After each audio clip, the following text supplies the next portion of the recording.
ಹೇ fam, ಏನಂದರೆ ನನ್ನ ಮಗ ರಾಮ್ ಬಂದು ಇವತ್ತು ನಮ್ಮ ಜೊತೆಲಿ ಒಂದು ವಿಡಿಯೋ ಮಾಡ್ತಿದ್ದಾರೆ. ನಾನು ಅವರು ಒಂದು ಚಾಲೆಂಜ್ ವಿಡಿಯೋ ಮಾಡ್ತಿದ್ದೀವಿ. ಓಕೆನಾ? ರಾಮ್ ಇಲ್ಲಿ ಗುಂಡು ಈ ಕಡೆ ತಿರ್ಗು. ಇಲ್ಲಿ ನೋಡಮ್ಮ, ಇದರೊಳಗಡೆ ಕಾಯಿನ್ ಇದೆ. ಕುಚ್ಚು ಕುಚ್ಚು, ಕಾಯಿನ್ ಇದೆ ನೋಡು.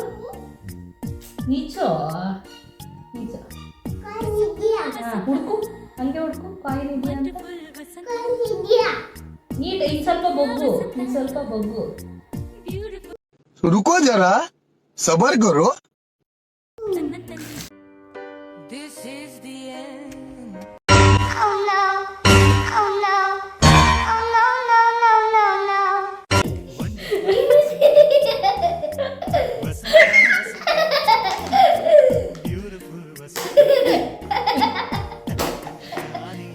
ಕಾಯಿನ್ ಇದೆ, ಹುಡ್ಕು ನೀಟಾಗಿ.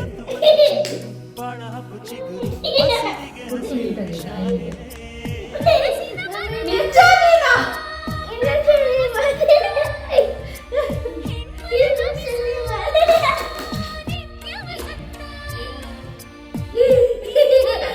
ಹೆಂಗೆ ಗೊತ್ತಾ ಫ್ಯಾಮ್, ಪ್ರ್ಯಾಂಕ್ ಮಾಡಕ್ಕೆ ಹೋಗಿದ್ದು ಇವನ್ಗೆ, ಬಟ್ ಅದಾಗಿದ್ದು ನನಗೆ. ಸೆಲ್ಫ್ ಮಕ್ಕರ್ ಅಂದರೆ ಇದೆ. ಸೊ ನೋಡಿ ಇವ್ರ ರಿಯಾಕ್ಷನ್. ಬಟ್ ಏನಂದ್ರೆ ನನ್ನ ಮಗಂದು ನಾನು ಆ ರಿಯಾಕ್ಷನ್ ಎಕ್ಸ್ಪೆಕ್ಟ್ ಮಾಡಿಲ್ಲ, ಇರ್ತಾರೆ ಅಂತ ಅಂದ್ಕೊಂಡಿದ್ದೆ. ಬಟ್ ಎಂಜಾಯ್ ಮಾಡ್ತಿದ್ದಾರೆ. ಹೇಳು ಹಾಯ್ ಫ್ರೆಂಡ್ಸ್ ಅನ್ನು. ಅಯ್ಯೋ ಹಾಯ್ ಫ್ರೆಂಡ್ಸ್ ಅನ್ನು. ಅವ್ರ ಲ್ಯಾಂಗ್ವೇಜ್ ನಿಮಗೆ ಅರ್ಥ ಆಗಲ್ಲ ಬಿಡಿ. ಓಕೆ ಆಲ್, ಬಾಯ್ ಬಾಯ್. Bye bye.